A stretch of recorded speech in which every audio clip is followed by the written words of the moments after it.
გამარჯობა ჩემო კარგებო, კეთილი იყოს თქვენი მობრძანება ჩემს არხზე. ზამთარში სასიამოვნოა ცხელი წვნიანის ჭამა და ამიტომ დღეს მინდა დაგპატიჟოთ უგემრიელეს ცხელ წითელ ბორშზე. აუცილებლად გამიზიარეთ თქვენ როგორ ამზადებთ ამ წვნიანს. ძალიან საინტერესოა, იმიტომ რომ ერთი და იგივე რეცეპტით ბორში ყოველთვის გამოდის სხვადასხვანაირი გემოთი. მოდით დავიწყოთ. ჩვენ დაგვჭირდება ბულიონი. ამჯერად მე ვაკეთებ საქონლის ბულიონზე, მაგრამ წყალზეც ძალიან გემრიელი გამოდის. ასევე საჭიროა კარტოფილი, კომბოსტო ჩვეულებრივი, ტომატ პასტა და ზაფხულში ტომატის გარდა ვამატებ ცოცხალ გახეხილ პომიდორს.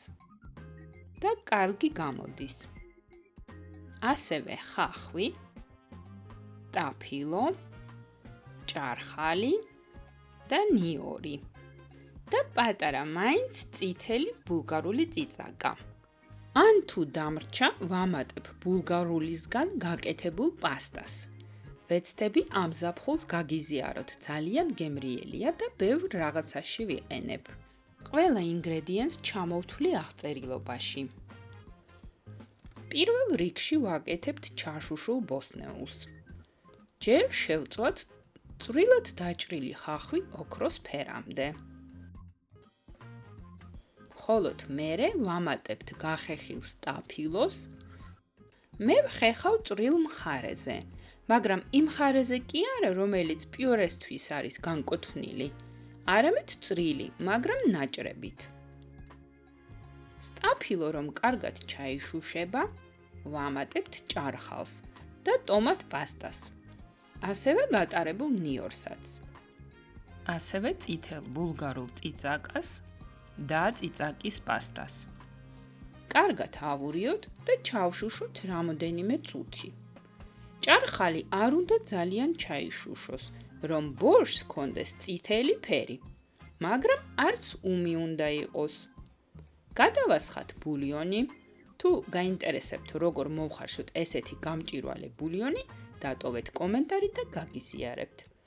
დავამატოთ კუბიკებად დაჭრილი კარტოფილი, მარილი და მოვხარშოთ კარტოფილი სანამ ოდნავ რბილი გახდება. როგორც გავსინჯეთ და ოდნავ რბილია, ვამატებთ თხლად დაჭრილ კომბოსტოს. უნდა მოვხარშოთ 5 წუთი. 5 წუთში ვამატებთ ჩაშუშულ ბოსტნეულს და კიდე მოვხარშოთ 3-5 წუთი საშუალო ცეცხლზე. ასევე არხზე უკვე მაქვს ვიდეო, როგორც სწორად და მოხერხებულად გავყინოთ ჩაშუშული ბოსტნეულები წვნიანებისთვის და ბევრად დავაჩქაროთ და გავიადვილოთ სუპების მზადების პროცესებს. ლინკებს დავტოვებ ვიდეოს აღწერილობაში. ბოლოს ვამატებთ წვრილად დაჭრილ ოხრახუშს და ეგრევე ვთიშავთ ცეცხლს. ძალიან გემრიელია. გემრიელ სალასთან და შავ პურთან. ან ბავშვებს უყვართ არაჟანთან. და კაცებს 100 გრამ არაყთან. გემრიელად მიირთვით. მოიწონეთ ვიდეო და გამოიწერეთ ჩემი არხი თუ მოგწონთ ის, რასაც თქვენთვის ვაკეთებ. მომავალ შეხვედრამდე.